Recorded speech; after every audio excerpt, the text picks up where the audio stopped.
Toujours dans le chapitre des graphes, nous allons regarder maintenant les chaînes et le cycle eulérien. Tout d'abord, qu'est-ce qu'une chaîne eulérienne ou un cycle eulérien? Eulérien vient bien entendu de Euler, célèbre mathématicien, qui a entre autres travaillé sur les graphes, sur la théorie des graphes. Donc, une chaîne eulérienne ou un cycle eulérien, c'est lorsqu'on passe par toutes les arêtes sans en répéter une, donc sans passer deux fois sur la même arête. Attention, on peut toutefois répéter les sommets.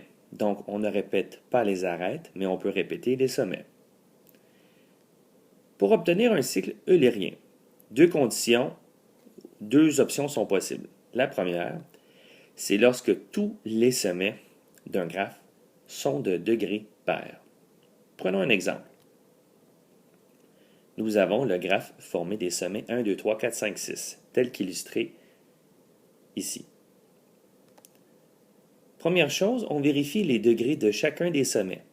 Par exemple, le sommet 1 a deux arêtes qui le joignent, donc degré 2. Pour le deuxième sommet, numéro 2, il y a degré 4. Ainsi de suite pour tous les autres sommets. Ce qu'on remarque ici, c'est que tous les sommets de ce graphe ont des degrés pairs. Donc 2, 4, 4, 4 et 2.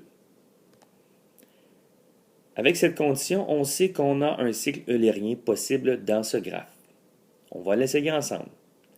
Donc, première chose, partons du sommet 5 et faisons le tour de tous les sommets comme nous l'avons illustré. Donc, partons de 5, allons à 5, 6, 4, 3, 2, 1 et retournons à 5.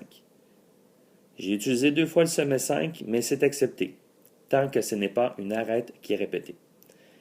Je suis au sommet 5, il me reste à colorier l'intérieur ici. Donc, on va y aller pour les arêtes passant de 5, 2 à 2, 6. Et il ne nous reste plus qu'à faire 6, 3, 5. Donc, toutes les arêtes sont coloriées, ont été utilisées, et je suis revenu au sommet de départ. Autre condition possible pour avoir un cycle eulérien. Si jamais il y a deux sommets qui sont impairs, donc par conséquent les autres vont être pairs, alors la chaîne eulérienne commence à un de ces deux sommets impairs et se termine à l'autre sommet impair. Prenons un exemple encore une fois avec 6 sommets, mais avec légèrement modifié par rapport à notre autre exemple. Comme on l'avait fait tantôt, on vérifie le degré de chacun des sommets. Pour le sommet 1, il y a maintenant un degré 1. Le sommet 2, degré 4, ainsi de suite. Une fois terminé, nous remarquons que les sommets 1 et 4 sont impairs. Il n'y a seulement que ces deux sommets-là qui sont impairs. Ça rencontre donc la condition que nous venons d'élaborer juste avant. Nous savons également qu'avec ces deux sommets impairs, le cycle eulérien va commencer à un sommet et se terminer à l'autre. Faisons un exemple.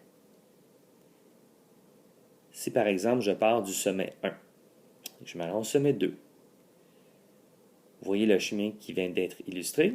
Le cycle part du sommet 1, va ensuite 2, 3, 6, 2, 5, 4. Donc, il part du sommet 1 et se termine au sommet 4. Il a utilisé toutes les arêtes.